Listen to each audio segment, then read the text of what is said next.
हम लोगों ने अभी अभी सुना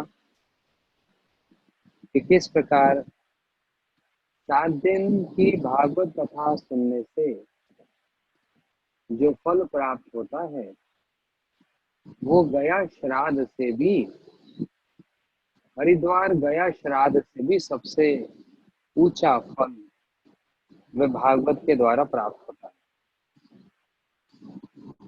ये भागवत की कथा प्रश्न और उत्तर की छड़ियां हैं।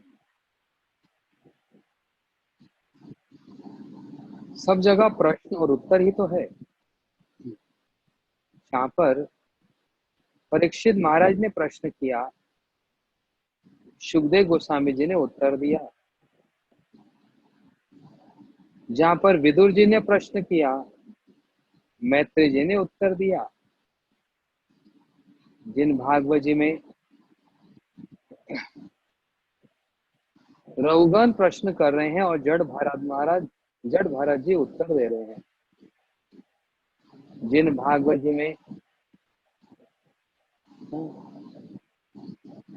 देवहूति माता प्रश्न करती हैं और कपिल भगवान उत्तर देते हैं। जहाँ पर हिरण्यकशिपु प्रश्न करता है और प्रहलाद जी उत्तर देते हैं। जहाँ पर शौनक आदि ऋषि प्रश्न करें और सुध गोस्वामी जी उत्तर दें। संपूर्ण श्रीमद् भागवत में आरंभ से लेकर आदि मध्य अंत तक प्रश्न उत्तर ही तो है।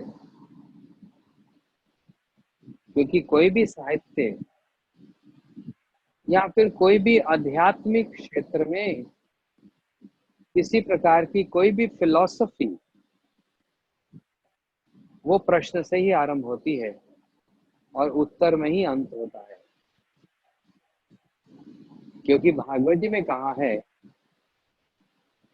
वासुदेव कथा प्रश्न पुरुषम तीन पुनाति ही वक्त्रम प्रकृतम स्तोत्रम तदपादम सलीलम यथा। बोलते जैसे, अब आप लोग सब ध्यान से सुनना। मैंने अभी सबको एक बड़ा सुंदर सरल भाषा में एक उदाहरण सुनाया। अब साथ साथ भागवत की कुछ महिमा भी सुनिए। भागवत जी के जो चरित्र हैं उसको भी सुनिए। जब ये सुयोग मिला ही है 7 दिन का सुनने का, तो क्यों ना हम अच्छे से सब सुने। थोड़ा कठिन जरूर लगेगा, लेकिन जब तक नहीं सुनेंगे तो कठिन वस्तु भी सरल कैसे होगी। सरल वस्तु कठिन हो जाती है और कठिन वस्तु भी सरल हो जाती है। तो है तो बड़ा कठिन ग्रंथ। संस्कृत के श्लोकों से हम आप तो संस्कृत जानते नहीं, बहुत से लोग संस्कृत जानते नहीं। लेकिन जब गुरु मुख से सुना जाता है तो एक बात कही गई कि मुकम करोति वाचालम पंगु लंघेते गिरिम यत कृपा तम वंदे परमानंद माधवम शिभु दीन तारम। एक गूंगा व्यक्ति भी बोलने लग जाता है, वाचाल हो जाता है। एक लंगड़ा व्यक्ति भी बड़े बड़े पर्वत पार कर जाता है, जिस पर गुरु की और भगवान की कृपा हो। ऐसी कोई भी बात असंभव नहीं है जो संभव नहीं हो सकती। सब कुछ संभव है। अरे नहीं, ये भागवत भागवत हमारे समझ आने वाली बात तो संस्कृत में लिख कीजिए। नहीं, ये सुनकर ऐसा विचार करके आलसी नहीं बनना। क्योंकि साधारण लोगों के लिए भी समझने के लिए वो भागवत जी को फिर सरल हिंदी भाषा में भी लिखा गया है। उसको हम सुन सकते हैं, उसको हम पढ़ सकते हैं। मैं वही करने का प्रयास कर रहा हूँ। मैं आप सबकी सेवा और आप सबकी मदद कर रहा हूँ।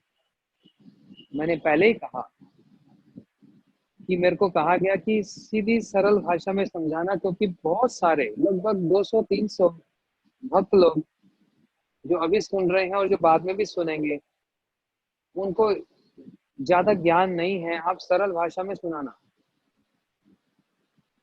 मेरे लिए कठिनाई ये हो रही है कि इसको कितना सरल करूं, ये इससे ज्यादा सरल हो नहीं सकता, ये कठिनाई है। और जिस भाषा में लिखी है उस भाषा में कहना और उस विचार को कहना वो आसान है, लेकिन उसको आसान करना ये कठिन हो रहा है।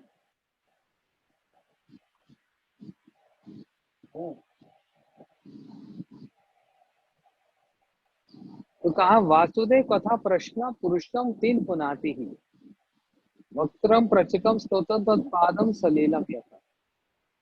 बोलते गंगा जी तीन लोगों को पवित्र करती है। कौन से तीन लोग? बोलते पृथ्वी से ऊपर के लोग, पृथ्वी के लोग और पृथ्वी के नीचे लोग, ये सारा मिलाकर बनता है 14 लोगों का एक ब्रह्मांड, एक यूनिवर्स। इसको ब्रह्मांड कहते हैं, यूनिवर्स कहते हैं। इसमें 14 लोक हैं। जैसे पृथ्वी ये एक लोक है, ऐसे ही 7 ऊपर इधर और नीचे सब मिलाकर 14 लोक हैं। गंगा जी तीन लोगों को पवित्र करती है। बोलते ऐसे ही भगवान की कथा भी तीन प्रकार के लोगों को पवित्र करती है। पहले कौन? बोलते जो प्रश्न करें उनको पवित्र करें।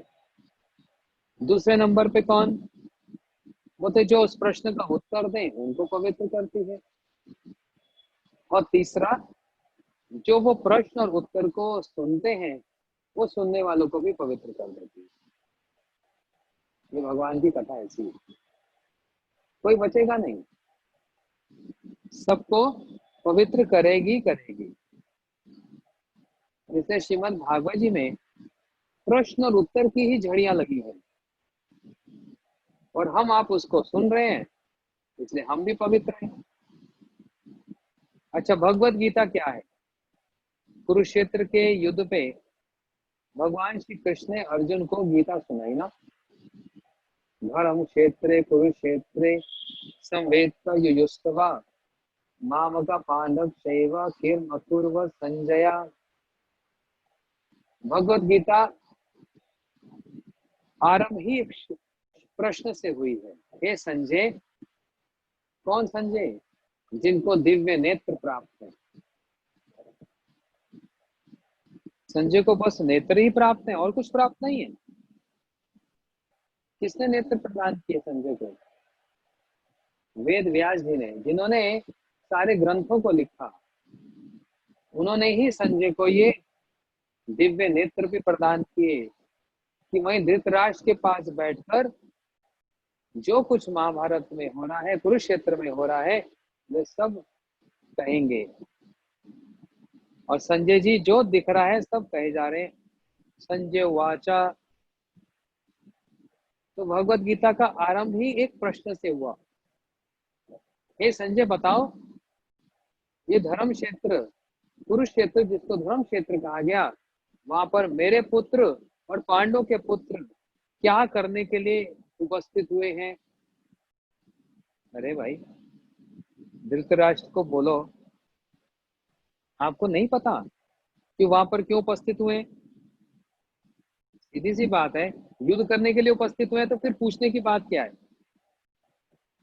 तो पूछने की बात इसलिए हुई क्योंकि धृतराष्ट्र को भय लग रहा है, डर लग रहा है। और भय इस बात का कि कुरुक्षेत्र है धर्म क्षेत्र, कहीं इस धर्म क्षेत्र की भूमि में आकर मेरा जो पुत्र है दुर्योधन, इसकी बुद्धि कहीं ठीक ना हो जाए, इसके विचार कहीं अच्छे ना हो जाएं, और कहीं ये ना कह बैठे कि मेरे को युद्ध नहीं करना पांडवों, ये राज्य आपका ही है, आप ले जाओ। इस बात का भय हो रहा है धृतराष्ट्र को, है ना। जैसे जहां पर प्रश्न और उत्तर किया जा रहा है, जहां पर अर्जुन ने प्रश्न किया और भगवान कृष्ण उसका उत्तर दे रहे हैं। अरे क्या बात है,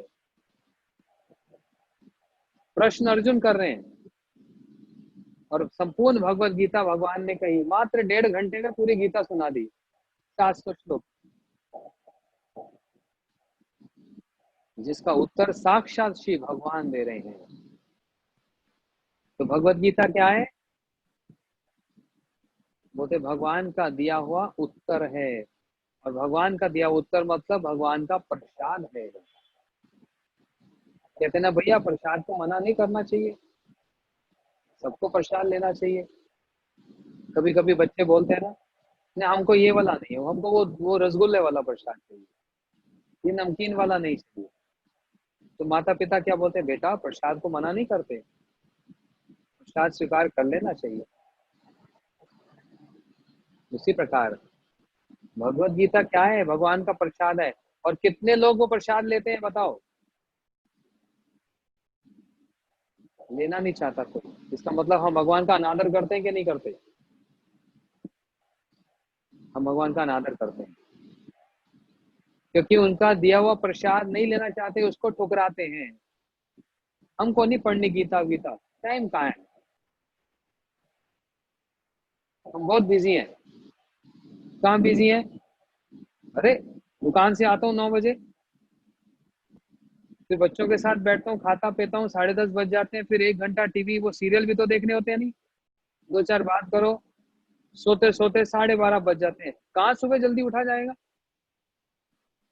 12:30 बजे जो सोएगा तो। और सुबह उठकर फिर थोड़ा सा सैर में जाना पड़ता है, घर के कुछ काम करके फिर दफ्तर जाना पड़ता है, काम पे जाना पड़ता है। टाइम कहाँ है हमारे पास? सब चीज के लिए टाइम है, गीता के लिए समय नहीं है। ये भगवान का प्रसाद है, और यही अनादर है कि उस प्रसाद को ठुकराया जाता है। इसलिए भगवत गीता भी क्या है? प्रश्न और उत्तर है। ब्रह्म सूत्र क्या है? उत्तर में प्रश्न, हाँ, पूर्व मीमांसा उत्तर मीमांसा। प्रश्न है, अथा तो ब्रह्म जिज्ञासा। शास्त्र का आरंभ ही यहीं से होता है, आध्यात्मिक ज्ञान का आरंभ ही प्रश्न से होता है। अथा तो ब्रह्म जिज्ञासा, ब्रह्म क्या वस्तु है, भगवान क्या वस्तु है, उसकी जिज्ञासा करना। जिज्ञासा मतलब प्रश्न करना ही तो है। हाँ तो ब्रह्म जिज्ञासा, क्योंकि बालस्तावत पीड़ासक्ता तरुणीतावत तरुणीरक्ता वृद्धस्तावत चिंतमग्न पर ब्रह्मपि कोपि न मग्ना।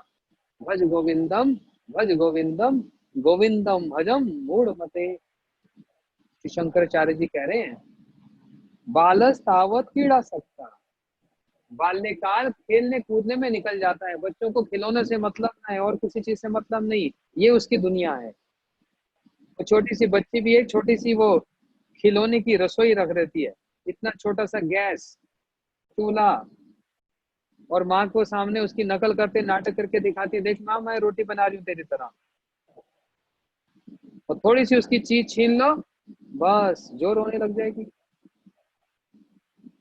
अब घर में दो ही बच्चे हैं, हाँ, एक बच्चा कार से खेल रहा है और दूसरा तो जो रोएगा पिटेगा, मेरे को वही कार चाहिए। वो पिता उसको बस दे देगा, वो बस नहीं चाहिए उसको, वही कार चाहिए है। जहाज दे देगा, नहीं जहाज भी नहीं चाहिए, वही कार चाहिए। ठीक है। और वैसे की वैसी उसको एक कार और लाकर दे दी, तो पहले वाले बच्चे ने यदि कार उठाकर फेंक दी ना और बस पकड़ ली, तो वो भी कार फेंक देगा, नहीं उसको भी फिर बस चाहिए। आप कहेंगे ये बात अभी भागवत के बीच में बात करने का क्या मतलब है? मतलब प्रयोजन है। मैं वही कह रहा हूँ, मैं बहुत बड़े सिद्धांत को, बहुत बड़ी बात को सरल भाषा में उदाहरण के द्वारा कहने का प्रयास कर रहा हूँ। बालस तावत कीड़ा सकता, बाल्यकाल हम सबका ही खेल कूद में निकलता है। तरुणी तावत तरुणी रखता, जब युवा अवस्था यौवन अवस्था आती है, टीन एज होता है, उस समय संसार का आकर्षण, पुरुष का स्त्री के प्रति, स्त्री का पुरुष के प्रति, संसार का आकर्षण, बस वही उसकी दुनिया होती है और उसको कुछ सोचता नहीं और कुछ भाता नहीं। स्वाभाविक है। ये करते करते फिर एक काल और आता है, उसको बोलते हैं वृद्ध काल। और वृद्धस्तावत चिंता मग्ना। हर एक काल का एक स्वभाव होता है। बाल्यकाल का बचपन खेलने में, ये उसका स्वभाव है। जवानी युवावस्था आकर्षण में, ये उसका स्वभाव है। और जैसे बुढ़ापा आया नहीं, जैसे वृद्ध काल आया नहीं, तो फिर क्या स्वभाव है उसका? चिंता। तब उसको खिलौने नहीं चाहिए, तब उसको कोई आकर्षण भी नहीं होता। उस वृद्ध अवस्था का स्वभाव ही क्या? चिंता। हर दिन, हर घंटे, हर क्षण एक चिंता रहती है। हाय हाय, चिंता चिंता चिंता। तीनों काल बीत जाता है, पर भ्रमपि कोपी न मग्ना। कोई भगवान के संबंध में चिंता नहीं करता। बाल्य काल में तो होती नहीं, युवा काल में तो हो ही नहीं सकती, वृद्ध काल में भी नहीं होती।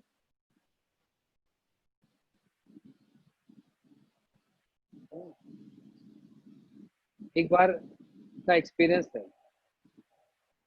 यूरोप जा रहा था, साथ में एक सज्जन व्यक्ति बैठ गए, थोड़े से पिता की उम्र के, लगभग 70-72 साल की उम्र थी। और मैं तो वो माला निकाल कर अपना माला जप कर रहा हूँ। अब लंबा सफर है, 12-13 घंटे लगेंगे, स्टॉप ओवर था फ्लाइट का। तो बातचीत हुई, आप कहाँ जा रहे हो? बहुत हो गए, 7 साल पुरानी बात है, 6 साल पुरानी बात। हम भी वहीं जा रहे हैं, हम भी, बातचीत शुरू हुई। अच्छा, बोलते एक बात कहूँ, आप बुरा तो नहीं मानेंगे, टाइम पास तो करना है ना, कुछ बातचीत करें? मैं कहा कर लो। बोलते आप कितनी उम्र के होंगे? मैंने बताया। कब से कर रहे हो? मैं कहा हम तो 17-18 साल के थे तब से। अच्छा, इतनी कम उम्र में ही? कोई परेशानी थी क्या? मैं कहा हाँ, सब लोग तो यही बोलते हैं, किसी को ये तो विश्वास होता नहीं कि भगवान के लिए भी कोई अपना जीवन दे सकता है। नहीं, कोई परेशानी होगी तभी, घर वालों ने निकाल दिया होगा तभी। यही सुनने आता है ना समाज में। हाँ, कोई कमी आ गई होगी तभी, कोई बात होगी। और जो मूल बात है उस पर विश्वास नहीं होगा कि भगवान के लिए मैं, हर व्यक्ति अपना कैरियर बनाता है, कोई इंजीनियर बनता है, कोई डॉक्टर बनता है, कोई पीएचडी करता है। अरे, कोई चिंता करता है मैं भक्त बनूं? सारा संसार हनुमान की पूजा करता है, वो भी मंगलवार के दिन। हनुमान जी भगवान है के भक्त हैं? और सारा संसार लाइन लगाकर उन भक्त की पूजा करने जाते हैं और बूंदी ठूस ठूस के खिलाते हैं। पता नहीं मंगलवार को क्या हनुमान जी बूंदी खाते हैं? उसी दिन ही खाएंगे बूंदी? बुधवार को बूंदी नहीं खाएंगे हैं, सिर्फ मंगल को ही। तो भक्त बनना भी अपने आप में कैरियर नहीं है, इसको साधारण समझा जाता है क्या? तो मतलब कोई बातचीत हुई होगी, कोई घर में कोई बात हुई होगी, अभाव हो गया होगा, तभी भक्त बना जाता है क्या? आप पूरा भागवत उठाकर देख लो, अम्बरीश महाराज, भरत महाराज, ध्रुव जी, प्रहलाद जी, कोई कमी थी क्या जो भक्त बने? तो अगर किसी को बचपन से भगवान की ओर जाने की इच्छा हो रही है, स्वाभाविक एक प्रेम हो रहा है, तो उसको क्यों नहीं स्वीकार किया जाता समाज में?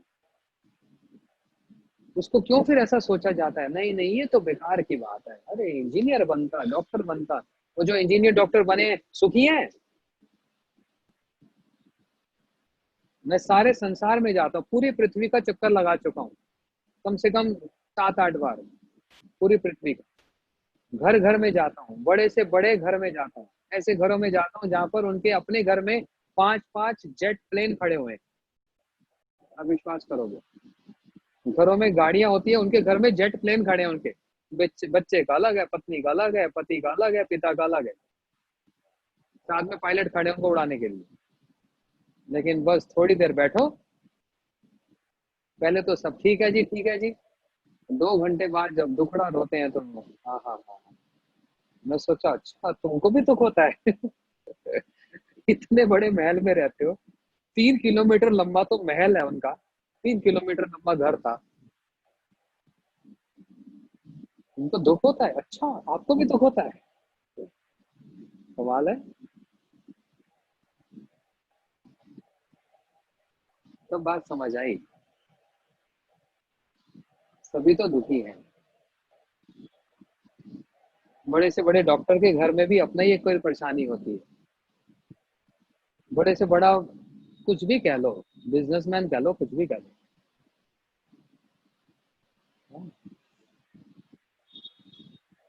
तो यदि कोई भक्त बनना चाहे तो उसमें कष्ट है, और ये कोई सरल मार्ग है? नहीं, बहुत परीक्षाओं का मार्ग है। कंटक कोटि रुद्धा, हजारों कांटे इस मार्ग पर हैं, इतना सरल नहीं है। लेकिन ये भी नहीं होता कि किसी को कोई परेशानी हो तभी घर छोड़ के भगवान की ओर भागता है। मीरा जी को कौन सी परेशानी थी भाई?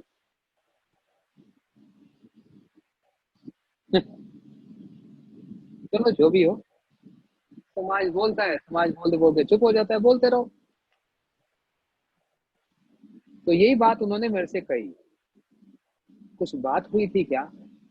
मैंने कहा क्यों, इच्छा नहीं हो सकती कि मैं भी भक्त बन के अपना एक कैरियर बनाऊं? नहीं वो तो ठीक है बेटा, तुम तो बेटे की उम्र के हो, लेकिन जवानी में ही लग गए, बुढ़ापे में लगते तो अच्छा था, सूट करता है बूढ़ा व्यक्ति। मैंने कहा आपकी उम्र क्या है? कहते मैं कोई बूढ़ा थोड़ा ना हूँ। मैं तो उम्र कितनी है? वही 72 साल। मैं कहा अच्छा, अभी 72 साल का बूढ़ा नहीं हुआ है। मैंने बोला कब बूढ़ा होता है? वो तो 90 होते हैं तब होता है ना।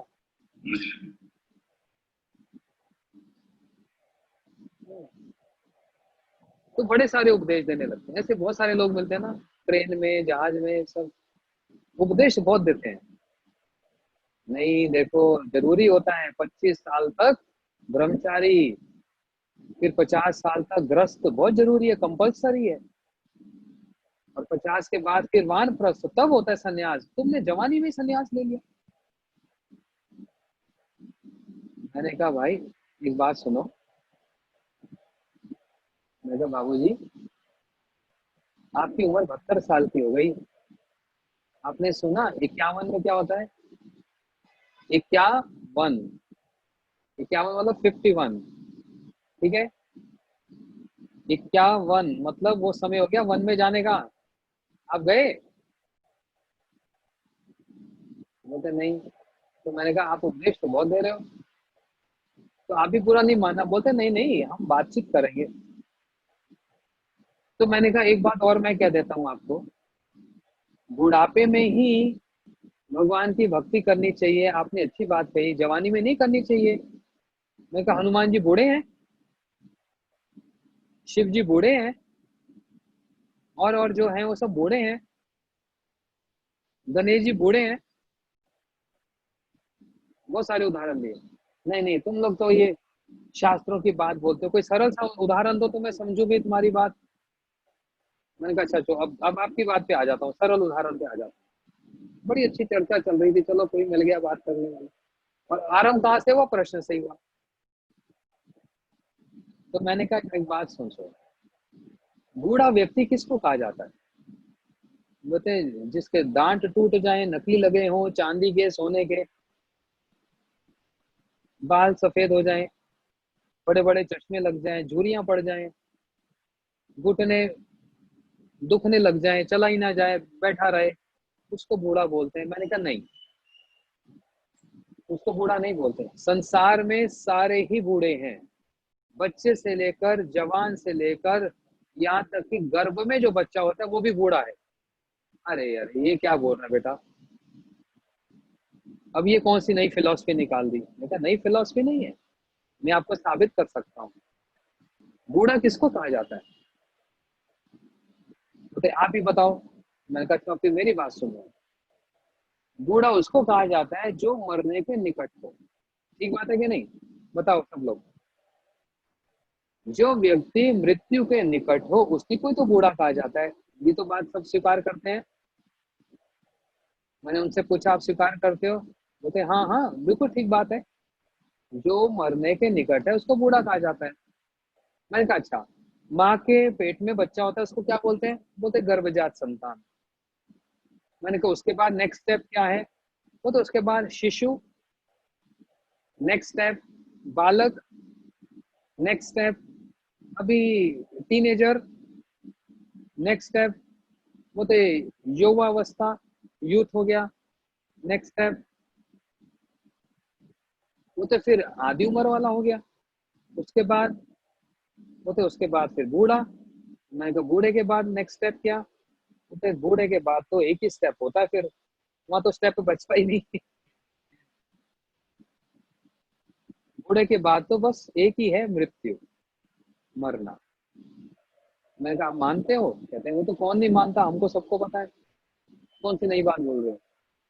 तो मैंने कहा बाबूजी एक बात समझिए। बड़े सम्मान से बात कर रहा था, पोलाइटली। क्या हम लोग ये नहीं सुनते, माँ के पेट में ही बच्चे मर जाते हैं? क्या हम लोग ये नहीं सुनते, छोटे छोटे बच्चे भी कभी शरीर छोड़ देते हैं? सुनते कि नहीं? क्या हम ये नहीं सुनते, स्कूल में जाता वो बच्चा शरीर छोड़ दिया? क्या हम ये नहीं सुनते, अभी जवान था, 25 साल का था, शरीर छोड़ दिया? 45 साल का तो शरीर छोड़ दिया? बोलते हाँ सुनते हैं। मैं कहा वो तो सब बूढ़े नहीं हुए थे, फिर वो उन्होंने शरीर क्यों छोड़ दिया? इसलिए सारे ही बूढ़े हैं। एक बच्चा भी बूढ़ा है, एक जवान भी बूढ़ा है, और बूढ़ा तो बूढ़ा है ही है, क्योंकि हम आप सब ही प्राणी नाम मृत्युम ध्रुवम, हम सब मृत्यु के निकट हैं। इसमें शोक मत करो, इस चीज से ऊपर उठ जाओ थोड़ा सा।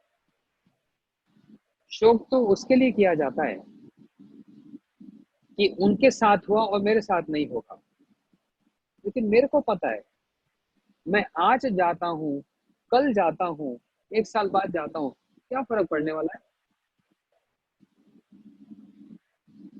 मैं आज शरीर छोड़ दूं और 10 साल बाद छोड़ दूं, क्या फर्क पड़ता है? संसार को कोई लॉस होता है? कुछ लॉस नहीं होता, सब वैसे का वैसे चलता है। तो शोक के उसके लिए करूं जो किसी के साथ हुआ और मेरे साथ नहीं होगा। ऐसा तो नहीं है, मेरे साथ भी होगा। तो मैं भी बूढ़ा ही हूँ, सिर्फ बाल से दाढ़ी से सफेद होने से बूढ़ा नहीं। और पता नहीं लगता उम्र कैसी बीत जाती है, पता नहीं लगता। हमको ऐसा लगता है अरे हम तो वही थे, अभी 20 साल पहले हम खेलते कूदते थे, आज हम ऐसे हो गए। और देखते देखते और 20-25 साल बाद स्थिति और खराब हो जाएगी, और फिर वो दिन दूर नहीं है, वो तो किसी दिन भी है कि नहीं? अभी हूं, अभी नहीं हूं, ये स्थिति है ना? स्कूल बच्चा जा रहा था, गिर गया, गया, पता नहीं था, 1 मिनट पहले पता नहीं था ये जाएंगे, 1 मिनट के बाद चला गया, बस। ये एक सच्चाई है, इसी सच्चाई के साथ जीना है। इसको झूठ मूठ कर सुनकर भूलने से नहीं काम चलेगा। ये सच्चाई है हमारे पूरे जीवन की। इसलिए प्रश्न करना चाहिए, आध्यात्मिक प्रश्न। भागवत जी, भगवत गीता जी, सब ग्रंथ एक प्रश्न उत्तर ही है। इसलिए कहा ना, भागवत जी कहाँ हुई, बोलते नैमिषारण्य में, जहां पर 88,000 शौनक आदि ऋषि सुत गोस्वामी जी से प्रश्न कर रहे हैं। हे सुत गोस्वामी जी, आपने जो सुखदेव जी से, उनसे जो कथा सुनी थी, वही की कथा हमको सुना दो। प्रश्न किए, 6 प्रश्न किए। नैमिषारण्य का यही दिल्ली के पास में ही है, ज्यादा दूर नहीं है, हरिद्वार के पास। कौन सा स्थान है ये? नैमिषारण्य का मतलब क्या, कलयुग आ रहा था, सारे ऋषि मुनि घबरा गए। कलयुग आएगा ही तो कलेश होगा, कष्ट होगा और कलह होगा। कलयुग का स्वभाव ही यही है।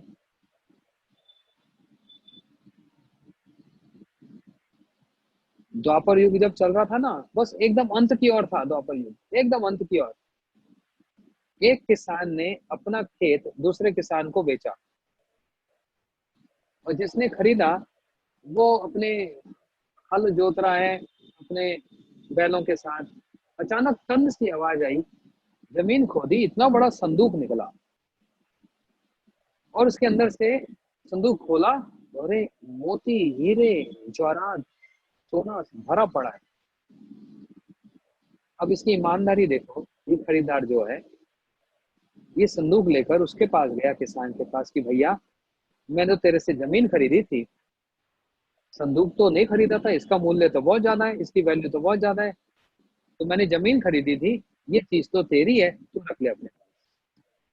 और वो बेचने वाला किसान कहता है, देखो साहब, मैंने आपको जमीन बेची थी, इसका मतलब जमीन का सब कुछ आपका ही है, तो ये संदूक मैं क्यों रखूं, आप रखो ना। दोनों इस बात पे झगड़ा कर रहे हैं कि तुम रखो, वो कह रहा तुम रखो। और देखते देखते द्वापर का ये अंतिम दिन निकल गया और कलयुग आरंभ हो गया। और जिस दिन कलयुग आरंभ हुआ, अब दोनों झगड़ने लगे, मैंने जमीन खरीदी थी तो उसका सारा कुछ मेरा ही बनता है। बोलता है, तेरे को जमीन बेची थी, संदूक थोड़ा बेचा था, वो मेरा है। कल तक इसलिए लड़ रहे थे, ये तेरा है तेरा है, आज इसलिए लड़ाई हो गई, ये मेरा है मेरा है। तो कलयुग का स्वभाव ही क्या, कलह, कष्ट और कलेश। ऋषि लोग घबरा गए, कलयुग आएगा तो हम कैसे भजन करेंगे, काम भक्ति करेंगे। सब ब्रह्मा जी को हाथ जोड़कर कहने लगे, ब्रह्मा, हे पितामह, कोई ऐसा स्थान बता दो जहां पर कली का वास ना हो।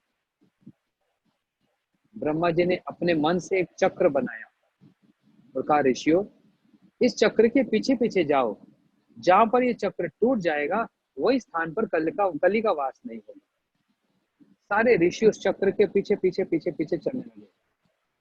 जहां पर वो टूट गया, बस वही स्थान पड़ गया नैमिषारण्य। नैमि का मतलब चक्र, और शरण्य का मतलब जहां पर वो भंग हो गया, जहां पर वो टूट गया। और वहीं पर 88,000 शौनक आदि ऋषि सुत गोस्वामी जी से प्रश्न कर रहे हैं। सुत सुत महाभागा, हे सुत जी, आप महासौभाग्यशाली हो। जब सुखदेव गोस्वामी जी कथा कर रहे थे, उस समय आपने सुनी थी, वही की वही कथा हमको सुनाइए। तो उन्होंने 6 प्रश्न किए। सबसे पहला प्रश्न, बस ये बोलकर मैं समाप्त करता हूँ, समय हो गया। ये प्रश्न किया, बहुत सारे कल्याण के मार्ग हैं, लेकिन सबसे श्रेष्ठ कल्याण का मार्ग क्या है? पुंसम एकांत श्रेय। श्रेय का मतलब होता है कल्याण। सभी कल्याण में सबसे उत्तम कल्याण का मार्ग क्या है? तब सुत गोस्वामी जी ने सबसे पहले अपने गुरुदेव को प्रणाम किया, क्योंकि ये विधि है, सबसे पहले अपने गुरु को प्रणाम करना चाहिए। सुत गोस्वामी जी ने प्रणाम किया। यम प्रवजंतम अनुपेत प्रीत कृत्यम द्वैपान विरह कातुराजवाह पुत्रेति तन्मयतया तरहो विनेदुस्तम सर्वभूत हृदय मुनि मानतोस्मि। मैं अपने गुरुदेव सुखदेव गोस्वामी जी को प्रणाम करता हूँ। बस उनको प्रणाम किया और फिर कहा कि सुनो सभी ऋषि, सुनो, सब कल्याण में सबसे श्रेष्ठ कल्याण का मार्ग क्या बतलाया? सवे पुंसाम परो धर्मो यथा भक्ति अधोक्षजे अहेतु की अप्रतिहिता ययात्मा सुप्रसिद्धि। ये भागवत जी तो एक ऐसा ग्रंथ है, इसका एक श्लोक ले लो तो पूरा 7 दिन चल जाए। एक अक्षर ले लो, एकांत श्रेय, बस पूरा 7 दिन इस एक अक्षर पर ही कथा हो सकती है। और हम आप 3 घंटे में पूरी भागवत सुनने के लिए बैठे। बताओ, आज पहला दिन निकल गया, अभी तो हम पहले स्कंद पर ही हैं, फर्स्ट डे ओनली, पहले स्कंद पर ही। क्या करें, समय भी कम होता है। मैं तो चाहूँ तो 6 घंटा बोल सकता हूँ, पता नहीं आप लोग कितना बैठेंगे, फिर बाद में कहोगे इतना बिठा दिया। हाँ, तो इसलिए चलो समय का भी मान सम्मान रखें। ठाकुर जी की आरती होनी अभी, वो भी इसी समय होती है, भगवान की आरती, उनका भी मान सम्मान रखें। हाँ, बस इतना बोलकर कि उन्होंने कहा कि सबसे बड़ा श्रेय कल्याण क्या है?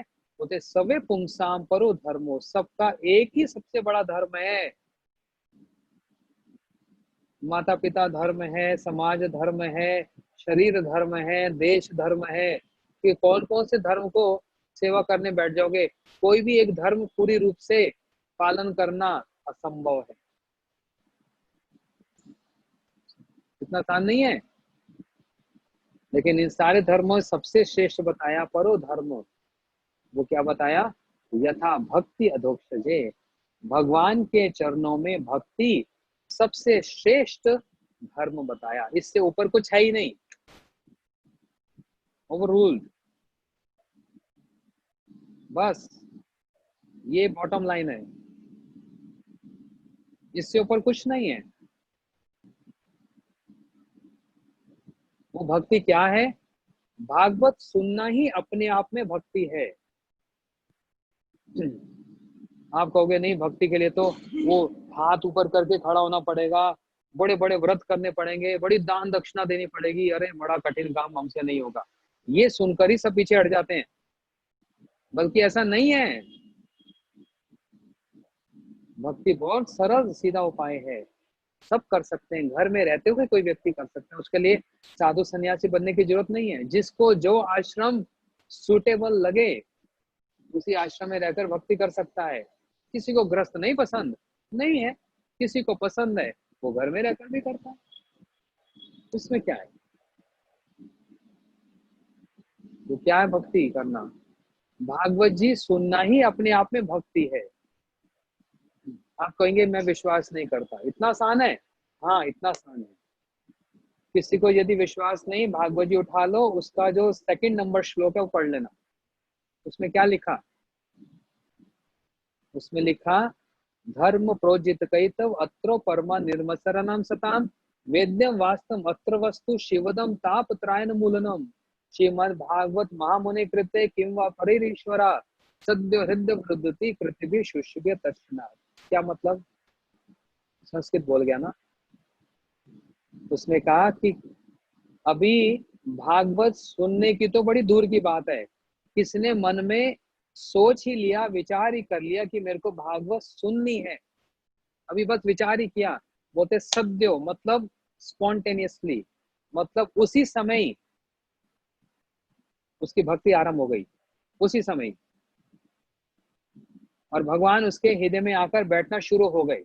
अभी बैठे नहीं, स्टार्ट हो गए हैं। इतना बड़ा आयोजन है भागवत, इतना सस्ता मत समझ लेना।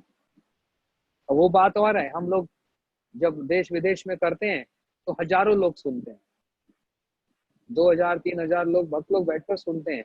अभी ये लॉकडाउन चल रहा है तो अभी फेसबुक पर और जूम पर सब लोग सुन रहे हैं,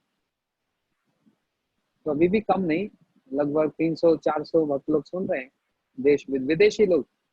जर्मनी, लंदन, अमेरिका, हाँ, और मेक्सिको, हॉलैंड, बहुत सारे देश के लोग, चाइना, हांगकांग के लोग भी हमारी कथा सुन रहे हैं, साथ साथ ट्रांसलेशन हो रहा है, अनुवाद हो रहा है, ये कथा वहां तक जा रही है। कैसी ये सिस्टम है, क्या टेक्नोलॉजी है भाई। बोल यहाँ रहे हैं और यहाँ दिल्ली में, गुड़गांव में, वहां पर कहाँ कहाँ, पंजाब में, जलंधर में, अमृतसर में, चंडीगढ़ में, अंबाला में, फरीदाबाद में, कहाँ कहाँ ये कथा अपने आप ही पहुंच रही है। इसलिए भागवत अपने आप में सुनना ही ये भक्ति है। मैं अब यही बोलकर समाप्त करता हूँ। कल हम सुनेंगे। आज तो थोड़ा समझाना था, भूमिका भी थी, इंट्रोडक्शन भी था। अब भागवत के विचार धीरे धीरे हम आगे सुनते हैं। बड़ी सुंदर सुंदर कथाएं। मैं अपना पूरा प्रयास कर रहा हूँ, बस सरल सीधी भाषा में ही सुनाऊंगा, ज्यादा कठिन उसमें नहीं जाऊंगा, जिससे आप लोगों को कष्ट ना हो और बात समझ आ जाए। बस मेन बात तो ये है। आप सब लोग कल ठीक 4:15 बजे आप लोग लॉग इन कर लेना, स्क्रीन पर आ जाना। हमारे भक्त लोग कीर्तन करेंगे और उसके बाद फिर मैं आगे की कथा को सुनाऊंगा। 7 दिन तक कृपा करके हमारे साथ, मैं कहूँगा आप लोग सुनना, बस यही मेरी सेवा रहेगी।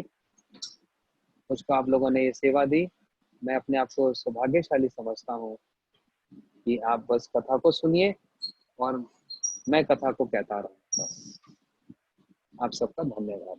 हरे कृष्णा। एक बार सभी बोलिए मेरे साथ, बोलिए हरे कृष्णा कृष्णा कृष्णा हरे हरे, हरे राम राम राम हरे हरे। फिर एक बार, हरे कृष्णा कृष्णा कृष्णा हरे हरे, हरे राम राम राम हरे हरे।